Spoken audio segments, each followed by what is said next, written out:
Mari saudara berdoa.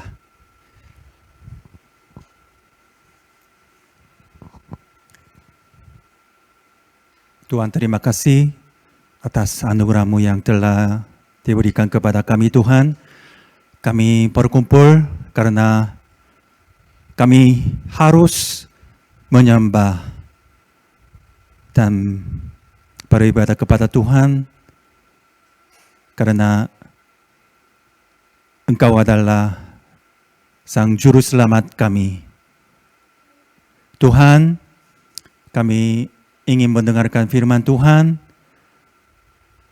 Apa yang difirmankan menjadi berkat untuk pelayanan dan kehidupan kami. Dalam nama Yesus kami berdoa. Amin.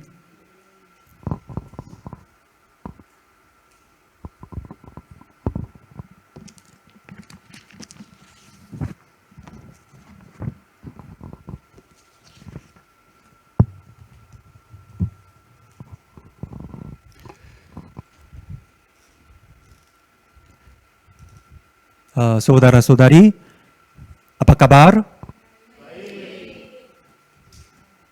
Ya, baik, puji Tuhan. Masih ada sukacita? Masih ada sukacita? Amin. Ya, udah lama tidak ketemu di tempat ini ya. Mungkin selalu di online, kadang di tempat kampus yang ada di Purbasari. Jadi di sini ya mungkin terus ditunda sampai sekarang. Ya baru hari ini bisa ketemu saudara sekalian. Rasul Paulus menulis surat kepada Timotius. Paulus menulis surat kepada Timotius, muridnya yang dicintai, dengan tujuan utama agar Timotius tetap berpegang teguh pada pengajaran yang benar, terlebih dalam masa yang penuh tantangan dan ajaran sesat. Kalau di dalam 2 Timotius pasal 3, 14-17, Paulus memberikan pengajaran yang dasar-dasarnya tentang pentingnya firman Allah bagi kehidupan setiap orang yang percaya.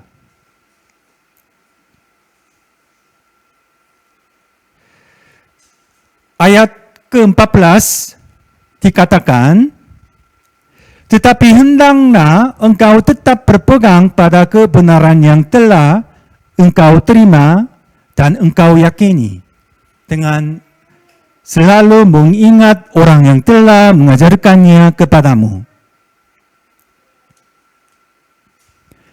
Saudara sekalian, masih adakah Alkitab yang fisik seperti ini? Sekarang, bukan di rumah. Sekarang. Oke, Ibu Viseta, yang lain ada enggak? Oke, oh ya. Ada yang baru keluarkan dari tasnya mungkin ya. Oke, mungkin semuanya ada di dalam HP. Oke. Ya, jadi saya juga kadang kalau diundang untuk beropa, kadang saya membawa Alkitab yang fisik ini, tetapi kalau yang hanya ikut ibadah atau yang lain, di tempat yang lain mungkin saya hanya bawa HP aja ya, karena di dalam HP ada Alkitabnya juga ya. Jadi Bapak Ibu, kalau firman Allah, walaupun yang fisik, walaupun yang ada di dalam HP, semuanya Alkitab. Di sini Paulus mengingatkan Timotius agar tidak goyah, tetapi tetap kokoh berpegang teguh pada pengajaran yang telah diterimanya sejak kecil. Ini merupakan ajakan yang relevan bagi kita di zaman ini. Ketika begitu banyak ajaran yang sesat dan ada banyak halangan dan ada banyak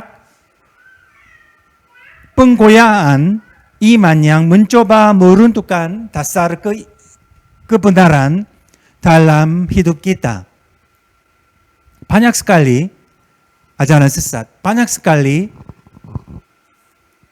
ada yang berhalangan untuk beriman kepada Tuhan. Firman Tuhan bukan sekedar teks atau dokumen yang lama seperti yang ini atau HP online saja. Tetapi merupakan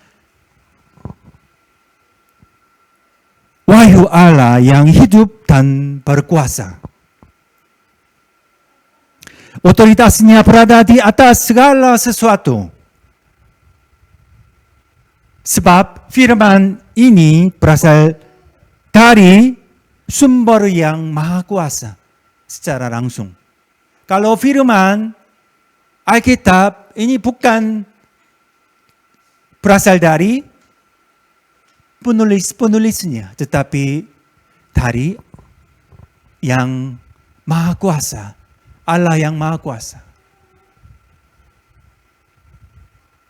Kitab suci telah diilhamkan oleh Roh Kudus, sehingga setiap kata-katanya penuh dengan hikmat dan kebenaran ilahi.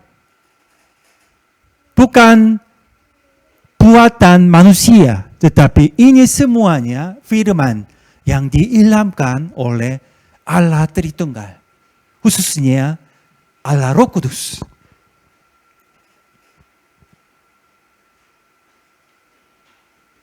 Ini mengingatkan kita bahwa dalam segala keputusan hidup, kita harus mengacu pada firman Tuhan sebagai pedoman mutlak. Waktu kita berjalan, waktu kita dituntun, waktu kita diarahkan ke masa depannya, selalu ada pedoman yang mutlak. Itu adalah firman Tuhan, Alkitab.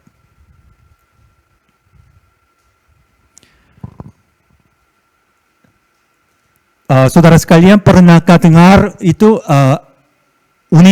Universitas Ivy League? Ivy League. Kalau di Amerika Serikat ada banyak university. Betul kan? Ada banyak. Dan juga bukan hanya kuantitas saja, tetapi kualitas juga. Semuanya unggul, semuanya ranking 1 atau 2, 3 sampai 50. Semuanya di seluruh dunia, kalau rankingnya, yang ranking yang universitas yang tertinggi, kualitasnya semuanya di Amerika Serikat. Contoh, Harvard University. Udah pernahkah dengar Harvard University? Dan juga Yale University. Yale. Lalu Princeton University. Pernahkah dengar? Lalu Union Theological University. Ini semuanya ranking 1, 2, 3. Atau Union Theological Seminary itu mungkin 40, 50. Oke. Kalau dibandingi, ada Seoul National University yang ada di Korea, ranking nomor 1, yang paling unggul di Korea itu Seoul National University itu kalau rankingnya di seluruh dunia itu kira-kira 80 atau 100. Kira-kira begitu. Tetapi lebih dari kualitasnya bagus, semuanya ada di Amerika Serikat. Harvard, Yale, Princeton, Union Theological Seminary, semuanya ada di Amerika Serikat. Mereka ada kesamaan, poin yang kesamaan. Itu apa?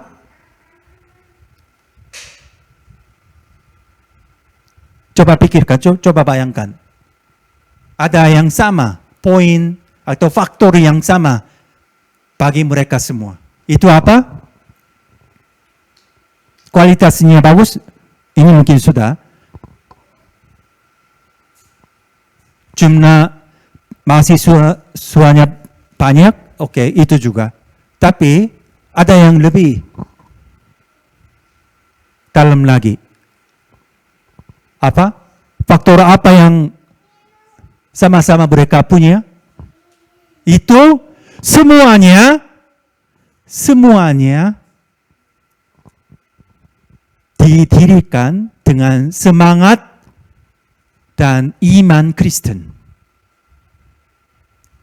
Semuanya, kalau pendiri-pendiri, founder, semuanya orang Kristen. Mereka mendirikan universitas ini dengan semangat Kristen dan iman Kristen. Udah kira-kira sudah 200 atau 300-an lamanya berjalan sampai sekarang. Kalau Harvard, Yale, Princeton, semuanya sekarang gimana? Menjadi sangat sekular. Sangat sekular. Bukan konservatif. Semuanya tersesat dari jalan Allah sendiri. Allah yang jalan yang diberikan Tuhan. Mereka tersesat semua. Walaupun di dalam ilmu yang sekular mereka berkembang sekali sampai sekarang. Jadi tidak ada yang banding dari yang lain, dari mereka. Tetapi mereka, walaupun mereka didirikan dengan semangat Kristen, tetapi semuanya tersesat sampai sekarang. Karena, mengapa begitu? Karena mereka menerima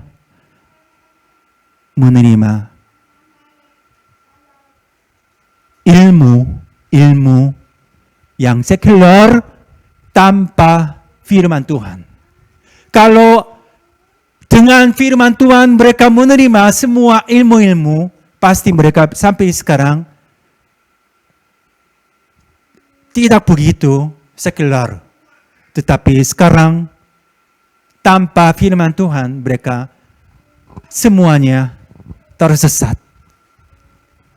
Kalau di dalam Harvard University ada prodi, program studi teologi juga ada di sana, masih ada. Princeton University juga ada, Yale University juga ada, banyak sekali. Mereka punya program studi, fakultas teologi, sudah punya sampai sekarang. Tetapi mereka kelihatannya tanpa firman Tuhan mereka berjalan sampai sekarang. Karena mereka meremehkan firman Tuhan. Di dalam bagian Alkitab ini, secara khusus Rasul Paulus menyebutkan 4 fungsi penting firman Tuhan. Ayat ke-16, saya bacakan lagi. Segala tulisan yang diilhamkan Allah memang bermanfaat untuk mengajar, untuk menyatakan kesalahan, untuk memperbaiki kelakuan, dan untuk mendidik orang dalam kebenaran. Ada 4 fungsi di sini. Yang pertama apa? Ada yang buta huruf di sini? Yang pertama? Ya, mengajar. Ya, semuanya bisa baca ya.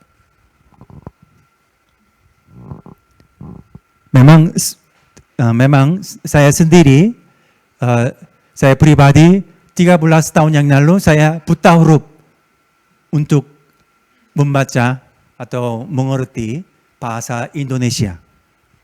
Oke, hanya satu-satunya saja ya saya.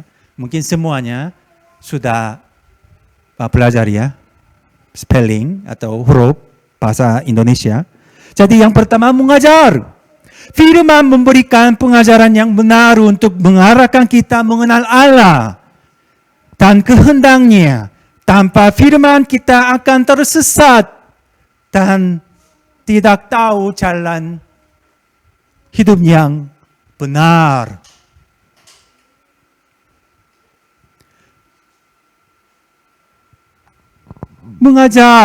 Pengajaran. Itu yang pertama. Yang kedua, fungsi yang kedua, apa? Menyatakan kesalahan. Menyatakan kesalahan. Firman Allah memperlihatkan dosa dan kesalahan kita. Tanpa firman kita tidak menyadari keadaan dosa dan pelanggaran kita yang membuat kita jauh dari Allah. Waktu kita membaca Alkitab, kita bisa menyadari, mengerti kesalahan apa yang sedang saya lakukan. Dosa apa yang sedang saya perbuat kepada Tuhan. Jadi, kalau tanpa membaca Alkitab, kita tidak bisa mengerti dosa apa yang saya sedang lakukan. Bapak Ibu, saudara sekalian, saudara sekalian, ada enggak kesalahan? Ada enggak dosa? Semuanya dosa. Namanya manusia. Kita selalu berdosa di hadapan Tuhan.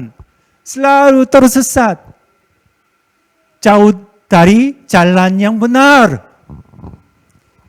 Bagaimana tahu keadaan kita? Waktu kita membaca kitab, kita bisa mengerti dan memahami dan menyadari, saya sedang berdosa kepada Tuhan. Yang ketiga, fungsi yang ketiga,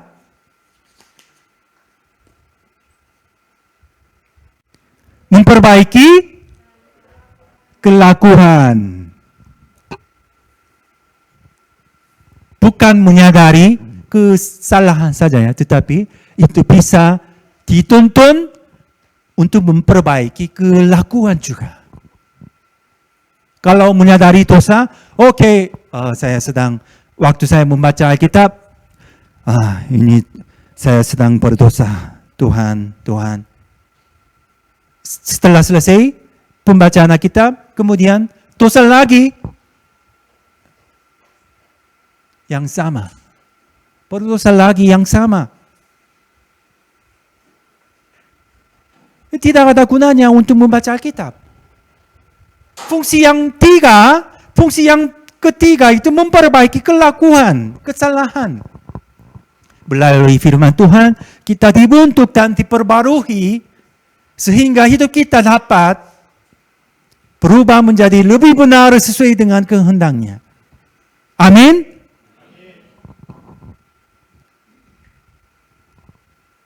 Fungsi yang keempat, yang terakhir, mendidik dalam kebenaran.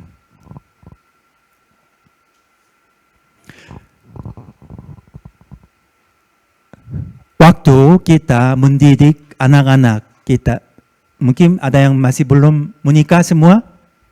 Ada yang masih belum menikah? Angkat tangan. Belum menikah. Oke, ya. Mungkin mayoritasnya ya. Semuanya belum menikah.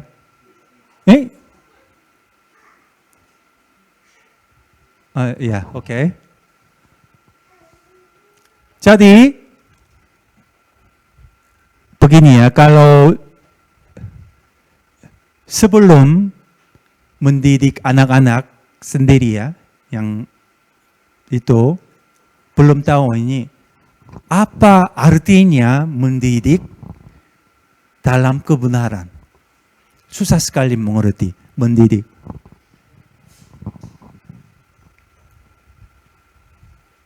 Walaupun kalau saya sendiri, anak-anak saya sudah pulang ke Korea karena mau kuliah di sana ya. Jadi kalau waktu dekat dengan saya, maksudnya tinggal bersama-sama di rumah saya, mereka bisa mengecek, mereka bisa dicek apakah mereka bergereja atau imannya gimana, begitu kan. Tetapi sudah pulang, jarang ketemu. Mungkin setiap tahun hanya 1 atau 2 kali ketemu dengan mereka. Jadi kurang tahu iman mereka gimana sekarang, bergereja atau tidak, karena bisa jadi seperti ini. Telepon kemudian mereka, saya bertanya, hari ini bergereja enggak? Dia bilang, iya bergereja. Tapi kurang tahu apakah dia benar bergereja atau tidak. Hanya perkataan saja. Gimana? Kurang tahu. Jadi mendidik anak-anak dalam kebenaran itu sulit sekali. Waktu dekat tinggal bersama-sama di rumah saya juga pun susah sekali mendidik.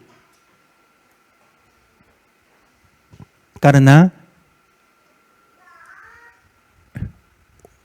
pikiran dan otaknya mereka mau berjalan, mau lakukan sendiri aja, mandiri aja.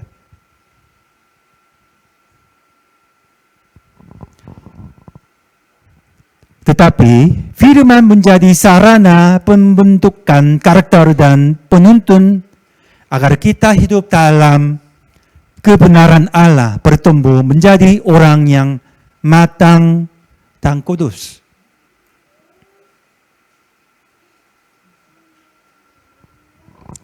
Firman Tuhan memiliki keempat fungsi ini, baru kita harus mengambilnya sebagai dasar utama hidup kita dan membiarkannya dalam hati serta perbuatan kita. Jadi Alkitab itu harus sungguh-sungguh menjadi dasar utama untuk hidup kita. Amin.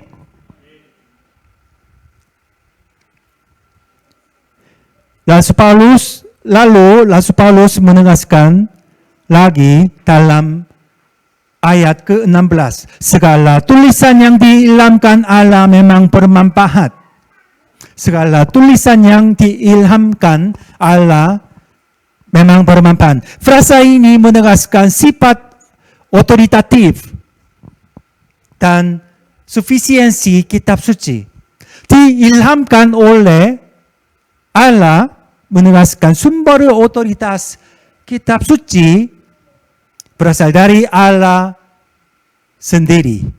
Kita tidak perlu mencari tambahan ajaran selain firman Tuhan. Karena firman-Nya cukup untuk mengarahkan kita. Otoritas firman Allah mengandung beberapa implikasinya. Yang pertama, kita harus taat. Ketaatan total.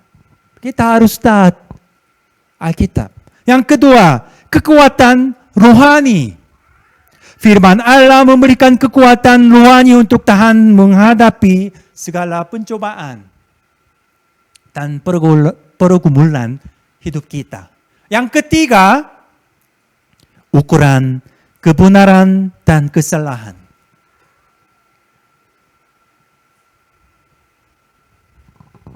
Jadi firman Tuhan mempersiapkan dan memperlengkapi orang percaya.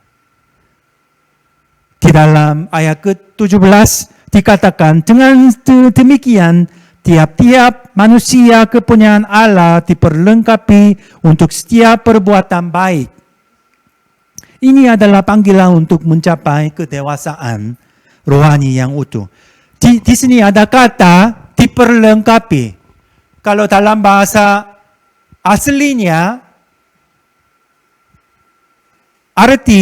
berarti matang atau utuh, bukan tanpa dosa, tetapi bertumbuh dalam iman dan karakter Kristen.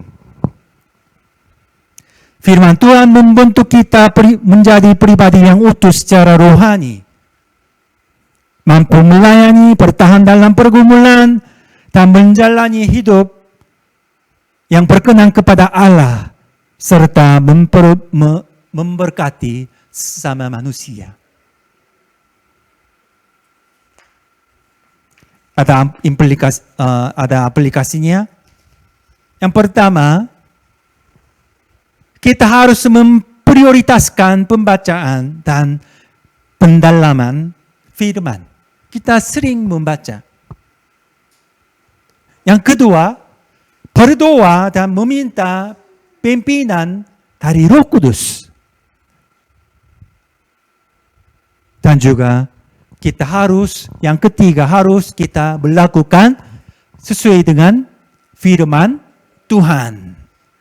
Yang keempat, menggunakan firman sebagai pedoman, patokan untuk menguji segala ajaran untuk kehidupan kita.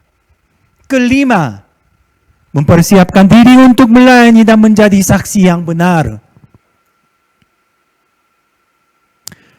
Saudara sekalian yang terkasih, di tengah dunia yang penuh ketidakpastian dan godaan firman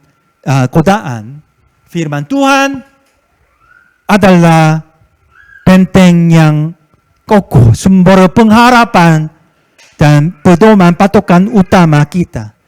Marilah kita berkomitmen untuk terus menggali, memahami, terutama melaksanakan firman Tuhan dalam kehidupan kita hari lepas hari. Dengan demikian kita tidak hanya menjadi pengikut Kristus yang lemah dan goyah, tetapi menjadi saksi yang kuat dan berkarakter sesuai dengan rencana Tuhan. Kiranya Tuhan menguatkan dan menolong kita untuk hidup berakar kuat di dalam firman Tuhan yang hidup dan berkuasa, agar dalam segala hal kita taat dan benar di hadapannya. Tuhan Yesus memberkati saudara sekalian. Mari kita berdoa.